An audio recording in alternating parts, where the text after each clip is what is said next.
जय तू ज्ञानेश्वर. आज गुरुवार 4 जुलै. सगळ्यांना शुभेच्छा गुरुवारच्या, गुरूंच्या. ज्ञानदेवांनी आपल्या बंधूलाच गुरु मानलेलं आहे. समर्थांनी रामाला गुरु मानलेलं आहे. असं सगळ्यांनी आपल्याला गुरु.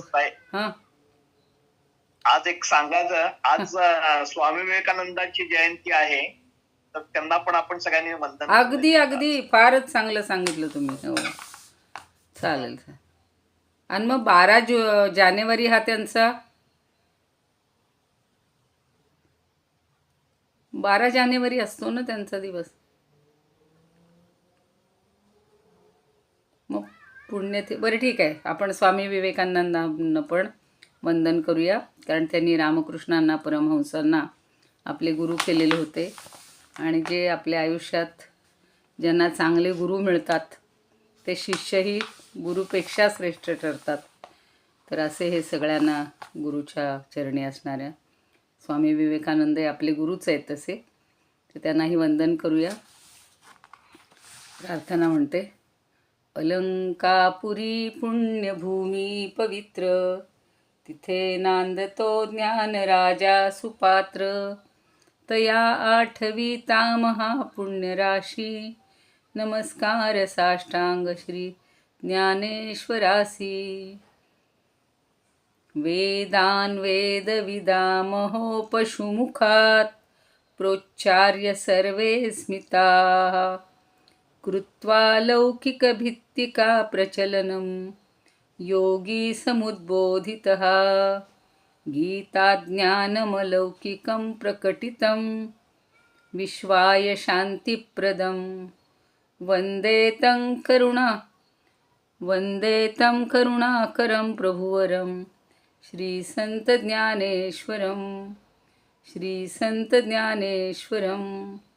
ज्ञानेश्वर महाराज की जय. पंढरीनाथ भगवान की जय. आपण सगळ्यांची कर्तव्य पाहतो आहोत आणि ब्राह्मणाची कर्तव्य काल सुरू केलेली होती. 845 पर्यंत ओव्या झालेल्या होत्या आणि अजूनही काही 2-3 ओव्या ब्राह्मणाच्या कर्तव्याच्या ज्ञानदेव आपल्याला सांगतायत. तर तेवढ्या समजून घेऊया. कालची शेवटची ओवी होती 45वी. तैसे शास्त्राचारे तेणे, ईश्वरचू एक पावणे. हे पुढे जे का जाणणे, ते येथ ज्ञान. ज्ञान विज्ञान आस्तिक्य सगळे आपण एक एक पाहतो आहोत. तर ज्ञान म्हणजे काय, तर शास्त्राच्या आधारे वेदांच्या अखंड चिंतन मननाने केवळ वेदांनी सांगितलेल्या शास्त्राचंच आचरण करून त्या योगे परमेश्वराची प्राप्ती होते. हे निश्चितपणानं जो जाणतो ते ज्ञान आहे. म्हणजे शास्त्राला आधार आहे. आपण निराधार कुठल्याही गोष्टी अनुभवाशिवाय आणि आधाराशिवाय बोलत नाही. स्वतःचा जो अनुभव असतो ना, हा पक्का असतो. त्याच्या आधारे आपण ठामपणे सांगू शकतो की नाही, हे केलं की असं बरोबर होते. सत्य बोललं की सत्याचा विजयच होतो. तेव्हा त्यांना आयुष्यभर सत्याचं आचरण केलेलं असतं.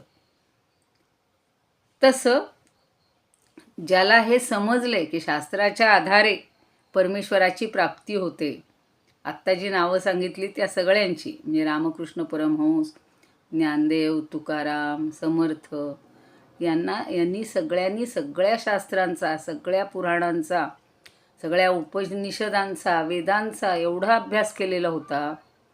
आणि त्यांनी आता ते पुन्हा त्या रूपातच जन्मालाच आलेले आहेत. म्हणजे ते साक्षात परमात्मा परमेश्वरच आहेत.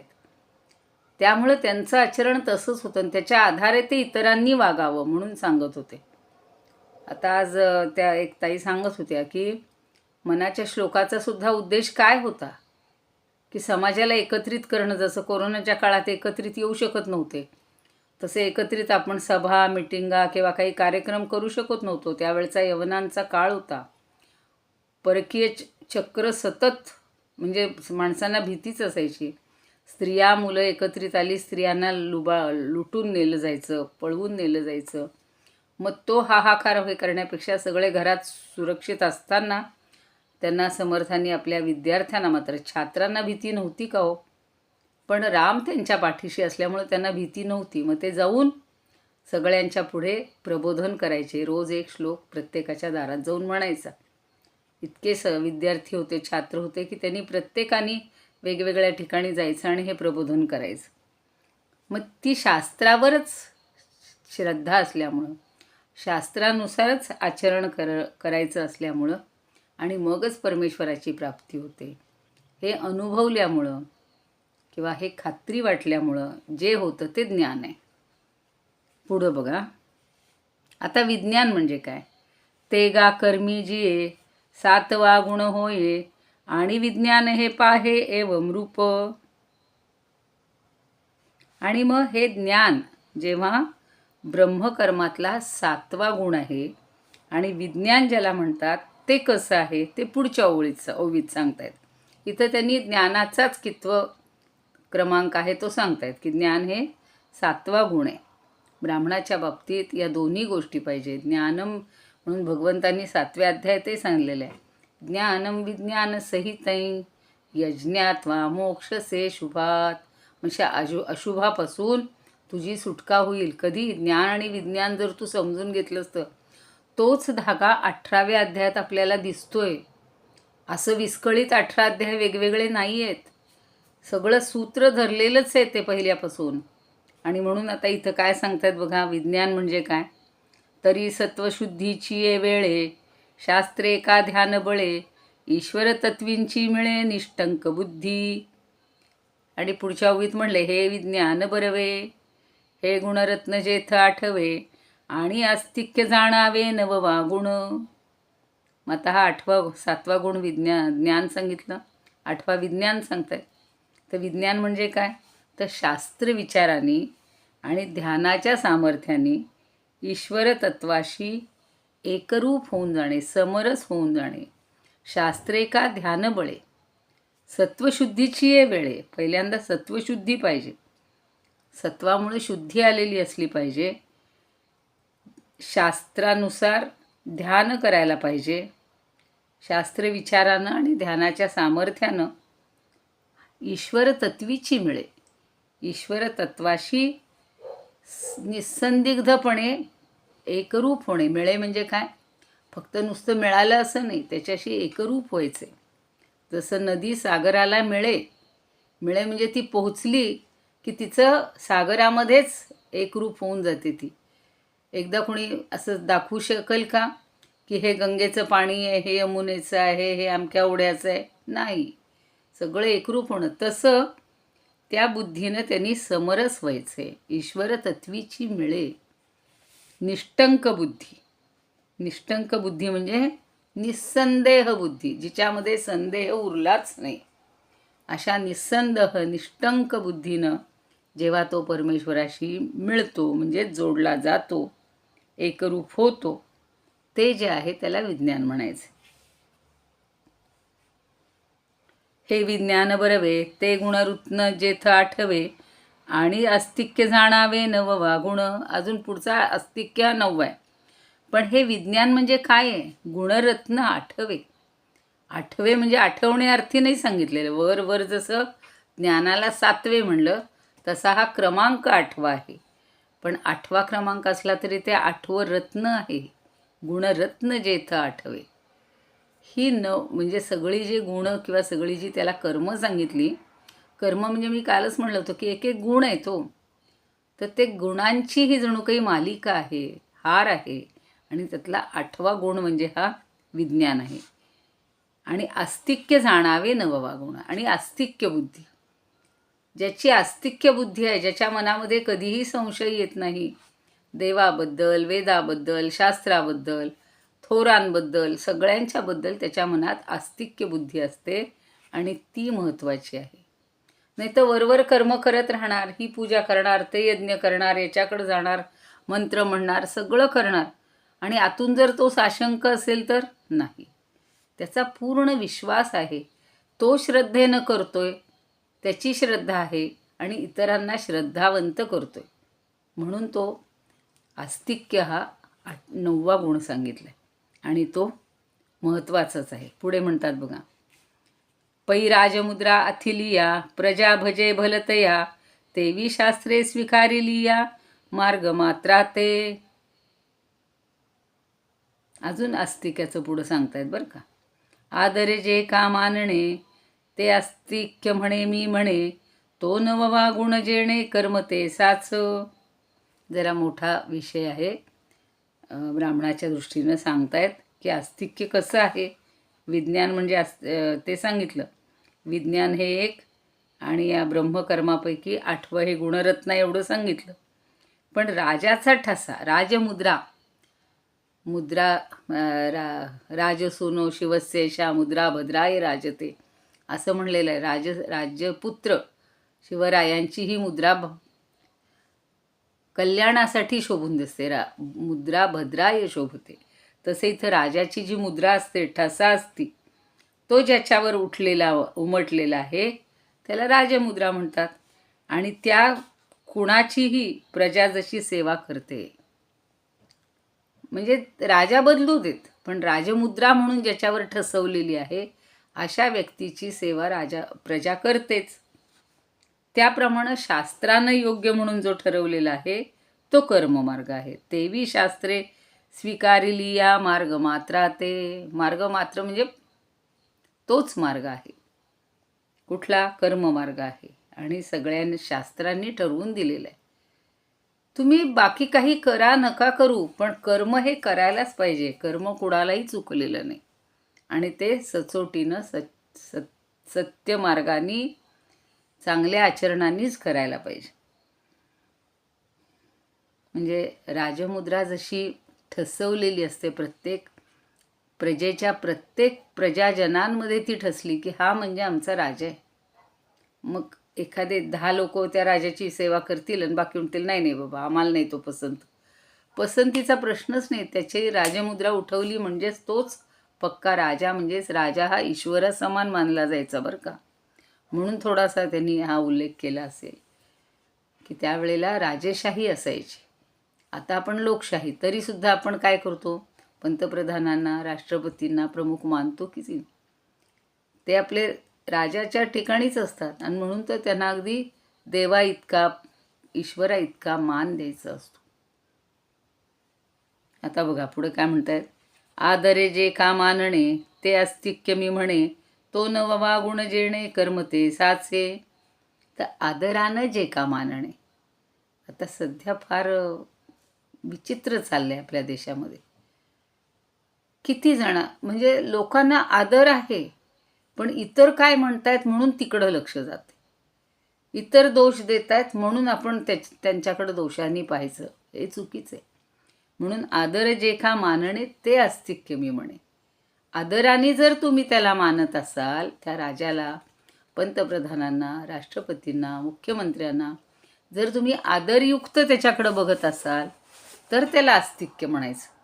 जाऊ दे आता, आहे नशिबात, आहे या मुख्यमंत्र्या, हे आहेत पंतप्रधान, तोपर्यंत चालू द्यात, काय करायचं असं नाही. आपल्याला त्यांच्याबद्दल आस्था, आदर, आस्तिक्य बुद्धी असलीच पाहिजे. त्यालाच आस्तिक्य म्हटलेलं. तो नववा गुण जेणे कर्म ते साच. आणि तोच नववा गुण आहे आणि तेच कर्म आहे. कर्म नेहमी साच म्हणजे योग्य, सार्थ.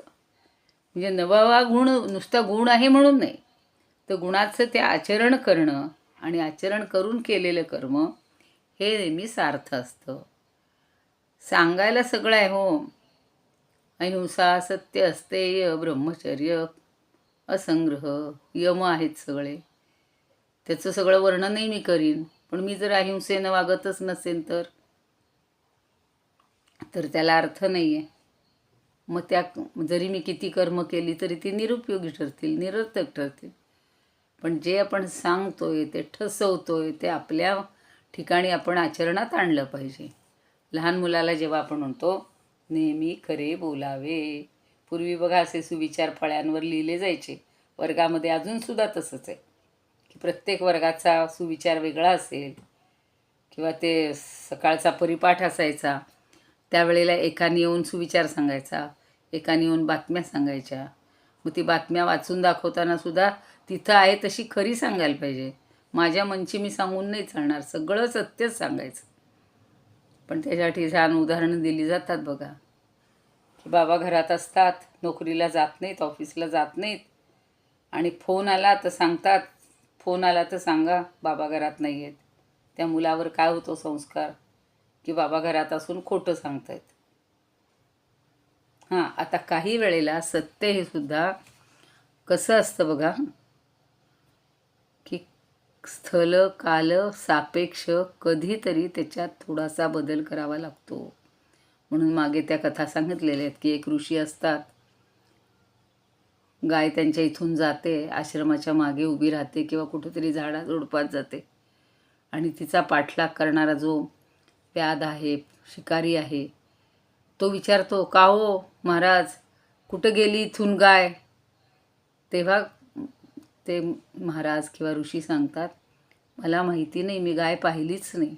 इथं ते थोडंसं खोटं बोलतायत, पण त्या असत्यातून एका गायीचा जन्म म्हणजे प्राण वाचणार असतो. म्हणून इथे आस्तिक्य बुद्धी असून सुद्धा आचरण त्यांचं खोटं नाही आहे, पण ते बोलण्यासाठी त्यांना क्षणभर असं खोटं बोलावं लागतं. तुम्ही म्हणाल मग असंच सगळे करतील, असं नाही, असा अपवाद असतो. बरं, आता एवं नवही शमाधिक गुणजेथ निर्दोष, ते कर्म जाण स्वाभाविक ब्राह्मणाचे. असे हे 9 गुण आहेत, नवरत्न आहेत, नवरत्नांचा हार आहे हा. आणि क्षमादी सगळी 9च्या 9 इथे निर्दोष पाहिजेत. तर क्षमापासून सगळी पाहिली आपण, शम दम, तर सगळे निर्दोष पाहिजेत. त्याच्या ठिकाणी काहीही दोष नको किंवा कमतरता नको. मग हे 9 जे गुण आहेत हे निर्दोषपणे वावरत असतात, आणि हे ब्राह्मणाचं स्वाभाविक कर्तव्य आहे. काल मी सांगितलं होतं भागवतामध्ये सुद्धा हीच सगळी सांगितली, क्षम दम तपश्चर्या पवित्रता संतोष क्षमाशीलता सरळ आर्जव, आणि पुन्हा भक्ती सांगितलं होतं, मदभक्ती. तसं आत्ता त्यांनी काय सांगितलं की राजावर भक्ती पाहिजे, म्हणजे तोच भाग आला. दया आणि सत्य हे सगळे ब्राह्मण वर्णाची स्वाभाविक हे आहेत. आता आज पुढच्या अध्यायामध्ये त्यांनी शम म्हणजे काय, दम म्हणजे काय, असे पुन्हा प्रश्न उद्धवानी विचारले, आणि त्यालासुद्धा भगवंतांनी उत्तरं दिलेली आहेत.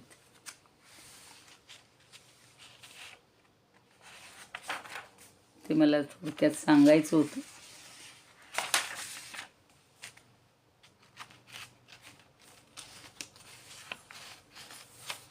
बघूया, नंतर सांगते. पुढचं बघूया, याच्यावरच्या ओव्या घेऊया. ऐसे जाणणे जे तया नाव ज्ञान, 7वा तो गुण ब्रह्म कर्मी. विज्ञान म्हणून 8वा जो गुण, तयाचे लक्षण सांगू आता.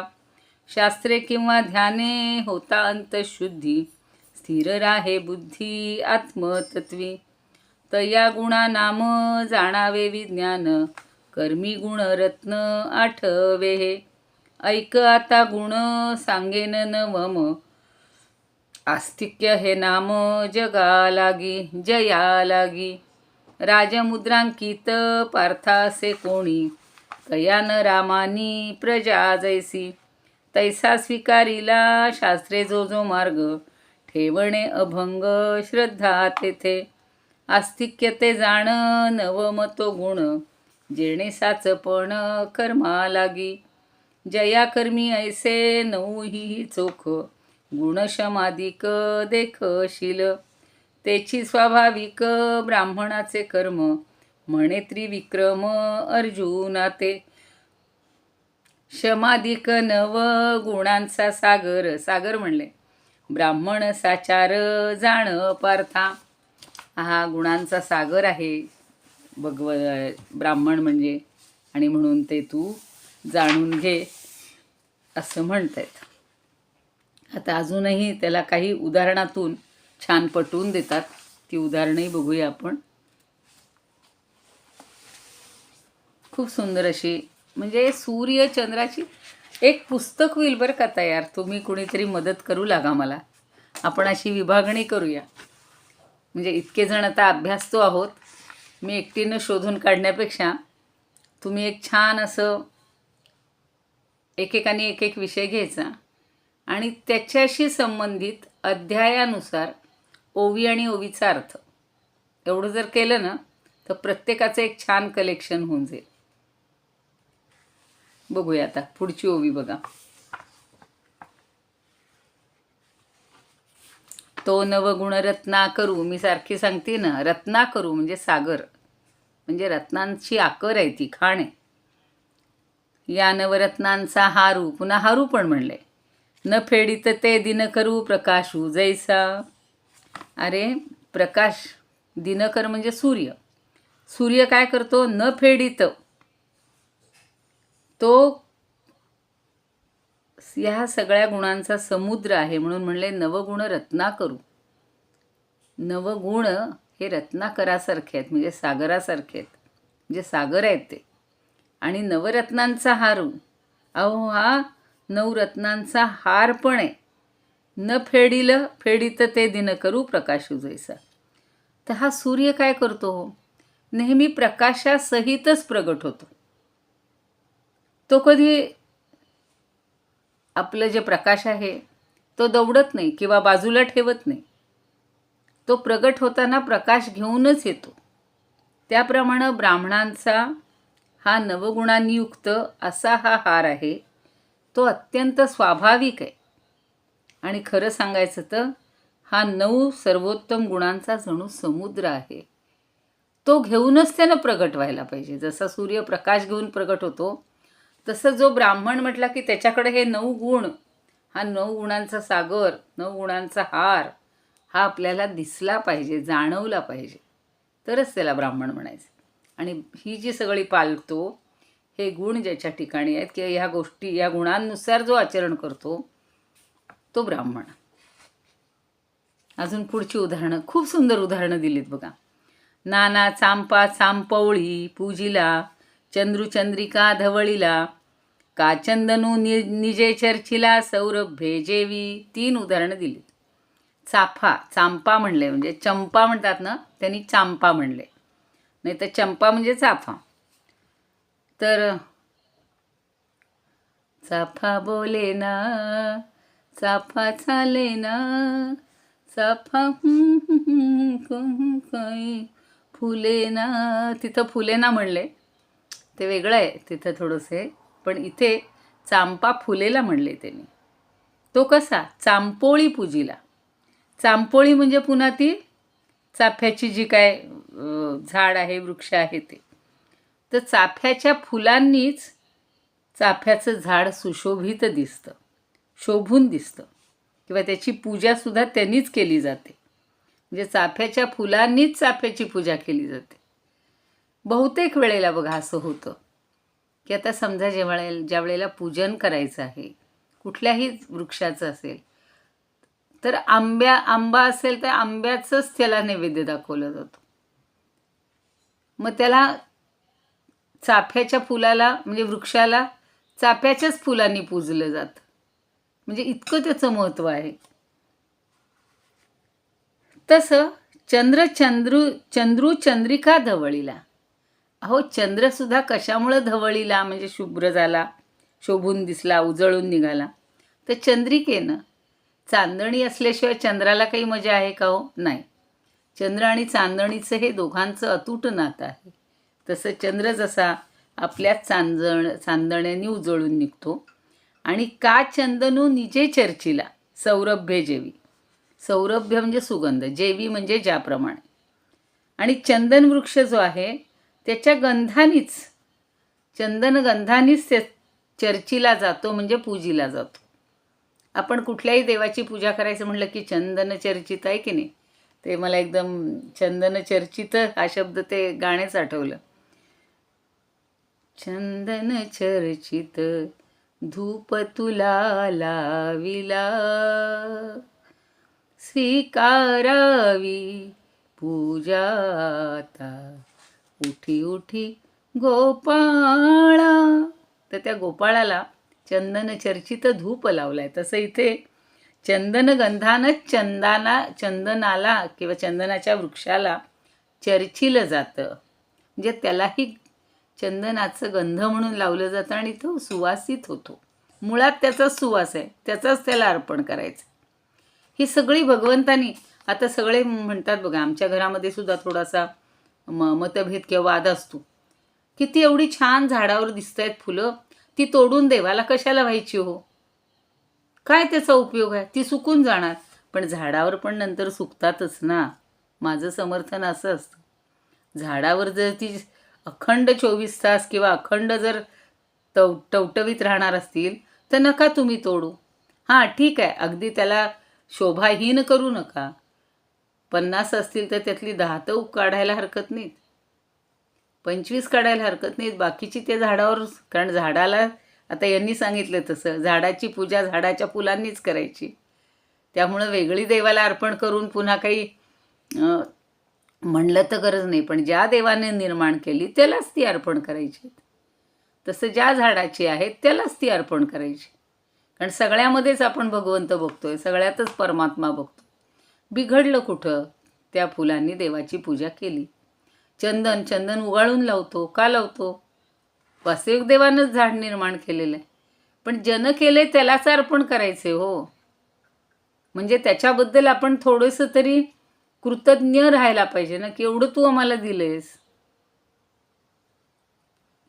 आता बघा, आता नाही पण थोडे दिवसांनी नवीन धान्य जेव्हा येतात, नवीन पिकं जेव्हा येतात, तेव्हा ती पहिली कणसं, पहिलं हे सगळं देवाच्या दारामध्ये मंदिरामध्ये नेऊन अर्पण करतात.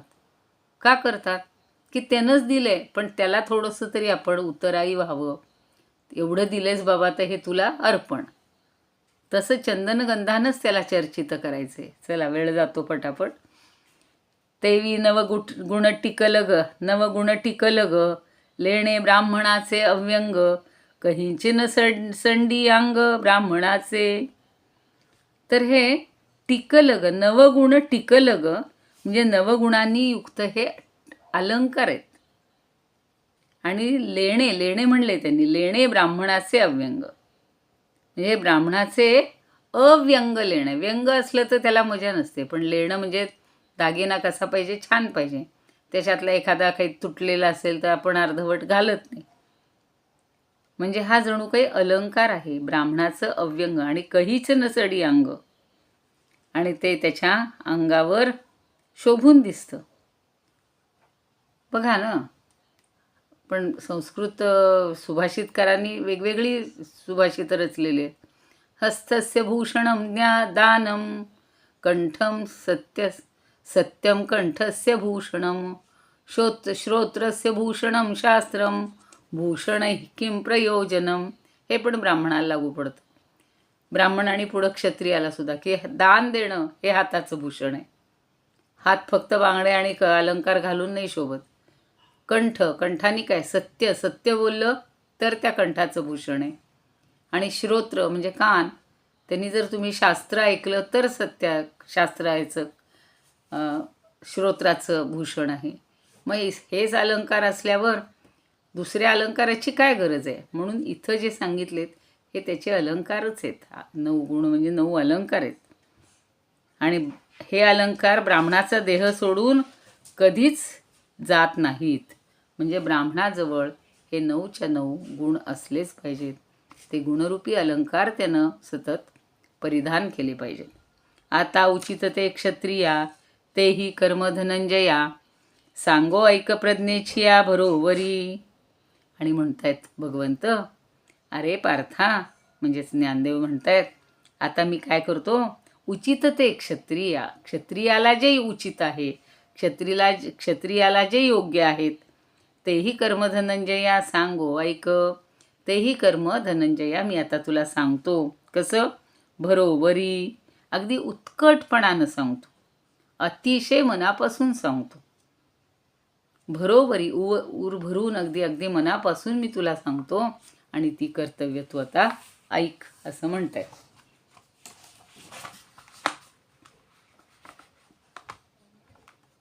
शमाधिक 9 गुणांचा सागर, ब्राह्मण साचार जाण पार्था, प्रकाशाते नित्य करोनी धारण, सूर्यनारायण राहे जैसा.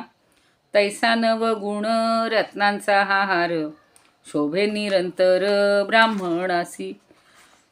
पुष्पभारे जैसा शोभला चंपक, खुलला शशांक चंद्रिकेने. शशांक म्हणजे चंद्र. नातरी चंदन चोपडीला साच, असे अंगीच्याच सुगंधाने. तैसे नवगुणी जडिले अव्यंग. अव्यंग म्हणजे निर्दोष. भूषण हे चांग ब्राह्मणाचे. ब्राह्मणाचे अंग सोडून अर्जुना, क्षणही राहे ना भूषण हे. आता क्षत्रियासी कर्म जे उचित, तेही सांगो येथ प्रज्ञावंता. तो बुद्धिमंत आहे खरं, म्हणजे त्याला काही सांगायची गरज आहे का हो. तो भगवंताचाच एक अगदी जवळचा सख्य भक्ती आहे अर्जुनाची आणि त्याची. त्यामुळं तो त्याला अरे तुरेनी बोलावतोय. त्याला आधी माहितीच नव्हतं की हा एवढा परमात्मा परमेश्वर आहे. तो त्याला अरे सख्या कान्ह्या अशानं हाका मारत होते. खेळताना बरोबर खेळत होते. त्यामुळं आत्ता त्याला कळतंय की ही विभूती आहे, हे वेगळं आहे, हा साधासुद्धा कोणी नाही आहे, हे आता समजायला लागले. आता शेवट होत आलेला आहे. आता क्षत्रियचे गुण आपण पाहणार आहोत. शौर्यंतेजो धृतिर्दाक्षम, युद्धे चाप्यपलायनम, दानमीश्वर भावश्च, क्षात्रं कर्म स्वभावजम. पहिला आहे शौर्य, दुसरा आहे तेज, तिसरा आहे धृती. हे सगळे प्रकार आपण पाहिलेत. धैर्य, धारणाशक्ती. दाक्ष म्हणजे दक्षता, अलर्टनेस. आणि युद्धे च अपि अपलायनम, आणि सगळ्यात महत्त्वाचा, आणि युद्धामध्ये पलायन न करणं. अपलायनम म्हणले, पळून गेला तर त्याला क्षत्रिय कोणी म्हणणारच नाही. तो काल सांगितलं होतं ना, उत्तर तो पळून चालला होता सगळी कौरव सेना बघून. आणि मग बृहन्नडाच्या वेशात अर्जुनांनी सगळ्यांचा पराभव केला. आणि याला म्हणजे सगळे हसतात की असा कसा तू म्हणजे बेद्रा किंवा भित्रा. तरी आता काय म्हणतायत. आणि दानम, आपण एक एक गुण पाहतो आहोत. अपलायनम युद्धे, युद्धातून पळून न जाणं. दान देणं. ईश्वरभाव, मग असे सांगितलं तसं आस्तिक्य. आणि हे जे आहेत हे क्षात्रम कर्म स्वभावजम, ही क्षत्रियाची स्वभावज म्हणजे स्वाभाविक कर्मे आहेत.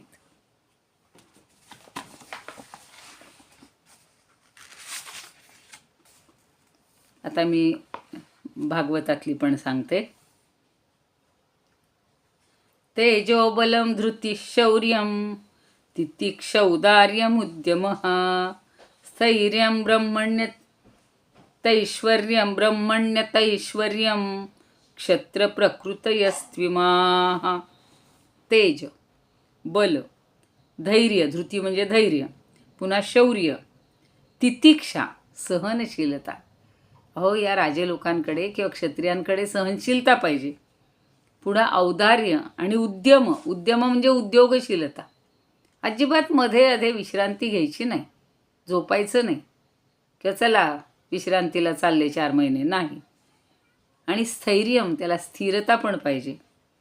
ब्रह्मण्यतैश्वर्यम म्हणजे ब्राह्मणाची भक्ती, आणि ब्रह्मण्य आणि ऐश्वर्य. ब्रह्मण्यता, ऐश्वर्य. ब्रह्मण्यता म्हणजे ब्राह्मणाबद्दल भक्ती किंवा त्याचा आदर करणं, आणि ऐश्वर्य. क्षत्र प्रकृतयस्त्विमाः, हे क्षत्रियाचे प्रकृती म्हणजे त्याचे स्वभाव आहेत, स्वाभाविक धर्म आहेत असं सांगतायत. थांबूया आपण. इथून पुढचे श्लोक जे आहेत, ओव्या जे आहेत, त्या नंतर बघू.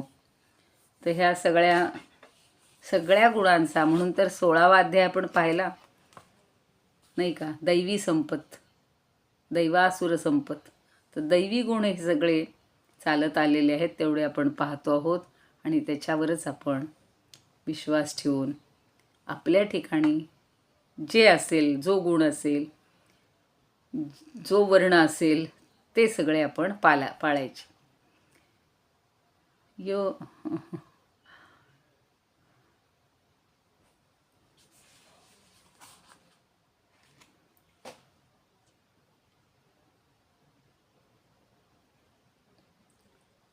योगेशम सच्चिदानंदमच यायला लागले.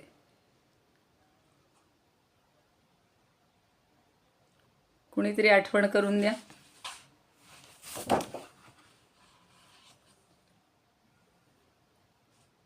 इदमुपकर्तुं भुवनमण्डलं समुदितमिव भास्करं सादरं वन्दे ज्ञानेश्वरं. त्रिभुवनमाता भगवद्गीता लोकमङ्गला लोकविश्रुता लोकहितं संततं ध्यायता येन ज्ञानेश्वरी विरचिता.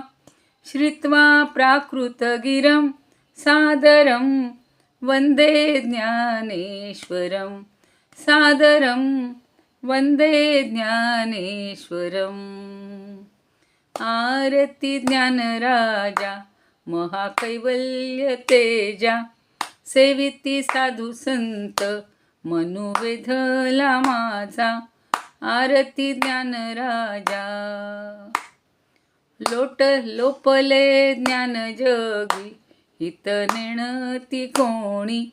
अवतार पांडुरंग नाव ठेविले ज्ञानी. आरती ज्ञानराजा कनकाचे ताट करी उभ्या गोपिका नारी. नारद तुंबरू हो सामगायन करी. आरती ज्ञानराजा प्रगट गुह्य बोले विश्वब्रह्मची केले. राम जनार्दनी पायी मस्तक ठेविले. आरती ज्ञानराजा महाकैवल्य तेजा सेविती साधू संत मनुवेधला माझा. आरती ज्ञानराजा. ज्ञानेश्वर महाराज की जय. पंढरीनाथ भगवान की जय. जय तू ज्ञानेश्वर.